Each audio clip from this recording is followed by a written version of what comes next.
মসজিদের মাইকে ঘোষণা দিয়ে চট্টগ্রাম বিশ্ববিদ্যালয়ের শিক্ষার্থীদের ওপর হামলা চালিয়েছে স্থানীয় বাসিন্দারা। এতে অন্তত অর্ধ শতাধিক শিক্ষার্থীসহ বিশ্ববিদ্যালয়ের প্রো-ভিসি এবং প্রক্টর আহত হয়েছেন, যাদের মধ্যে বেশ কয়েকজনের অবস্থা গুরুতর।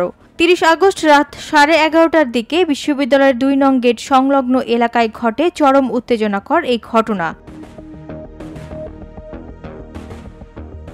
ঘটনার সূত্রপাত ঘটে একটি নারী শিক্ষার্থীর সঙ্গে এক ভবনের দারোয়ানের বাকবিতণ্ডা ও মারধরের ঘটনা থেকে। প্রত্যক্ষদর্শীরা জানান, 2024-25 সেশনের ছাত্রীটি রাতে তার ফ্ল্যাটে ফিরলে দারোয়ান তার প্রবেশে বাধা দেন এবং এক পর্যায়ে শারীরিকভাবে লাঞ্ছিত করেন। বিষয়টি দেখে আশেপাশের শিক্ষার্থীরা এগিয়ে এলে উত্তেজনা ছড়িয়ে পড়ে। এরপরই স্থানীয় বাসিন্দারা মসজিদের মাইকে ঘোষণা দিয়ে লোকজন জড়ো করেন এবং দেশীয় অস্ত্রশস্ত্র নিয়ে শিক্ষার্থীদের ওপর সংঘবদ্ধ হামলা চালায়। প্রত্যক্ষদর্শীদের বরাতে জানা গেছে, অনেক শিক্ষার্থীকে কুপিয়ে জখম করা হয়েছে। গুরুতর আহত অন্তত 20 জনকে চট্টগ্রাম মেডিকেল কলেজ হাসপাতালে পাঠানো হয়েছে। ঘটনার পরিপ্রেক্ষিতে 31 আগস্ট বিশ্ববিদ্যালয়ের সকল পরীক্ষা স্থগিত রাখার ঘোষণা দিয়েছেন উপাচার্য অধ্যাপক ড. মোহাম্মদ কামাল উদ্দিন। বিশ্ববিদ্যালয়ের প্রক্টর অধ্যাপক ড.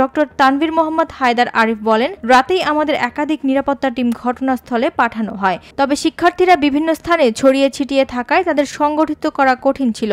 এছাড়া সময়োপযোগীভাবে আইনশৃঙ্খলা রক্ষাকারী বাহিনীর পর্যাপ্ত উপস্থিতি ছিল না। এই ঘটনায় বিশ্ববিদ্যালয় জুড়ে উদ্বেগ ও ক্ষোভ ছড়িয়ে পড়েছে। শিক্ষার্থীরা প্রশ্ন তুলছেন, কিভাবে ধর্মীয় স্থাপনার মাইকের অপব্যবহার করে এমন সহিংসতা সংগঠিত হলো এবং প্রশাসনের ধীরগতি ও দুর্বলতা নিয়েও প্রশ্ন তুলেছেন তারা।